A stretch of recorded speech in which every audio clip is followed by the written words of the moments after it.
100 players in 100 days. Today we're talking about Travis Kelce and should you pick him with a top 5 pick? Let's go.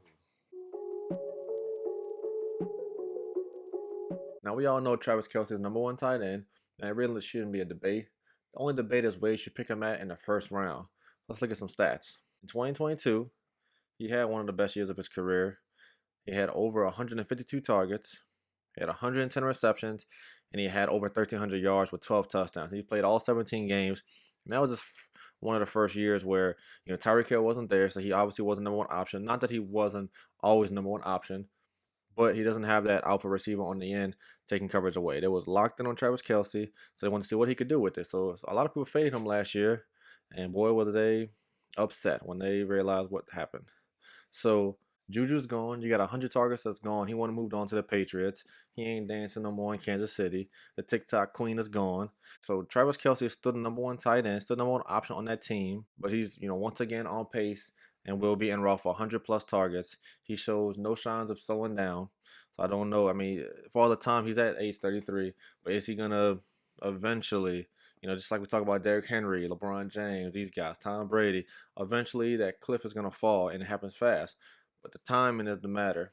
Are we going to find out when that's going to be? I don't think it's going to be anytime soon. As long as he has Patrick Mahomes on the field with him, he's always going to be number one option. He's always going to be relevant for fantasy football. He's being drafted as a tight end 1. Last year, he finished as a tight end 1. What do you think he's going to do this year? Once again, he's going to be drafted as a tight end 1. He's going to finish as a tight end 1. But your choice is, should you go Travis Kelce or should you go, RB1? Should you go a wide receiver 1? Where Travis Kelce is being picked at, he's going to be towards the end of the first round, anywhere in that 5 to 10 range, most likely. So you're talking about guys like Jamar Chase, Stephon Diggs, Derrick Henry, maybe Joe Mixon, Josh Jacobs.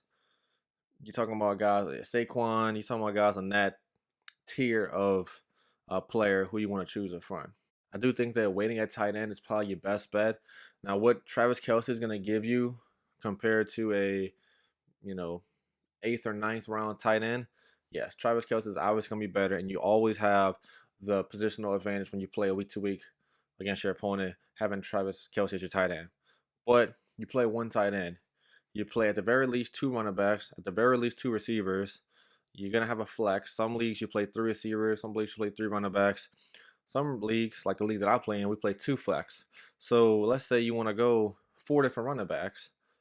2 running backs, 2 flex, 2 running backs. The running back position is way more important, and so is the wide receiver position. So I won't put down anyone who wants to draft Travis Kelce in the first round, but it won't be on my team. It's too high of a price. At anywhere from picks 5 to 12, I'm choosing a running back. I'm choosing a receiver to bolster my team. 100 players in 100 days. Who's next? Bow.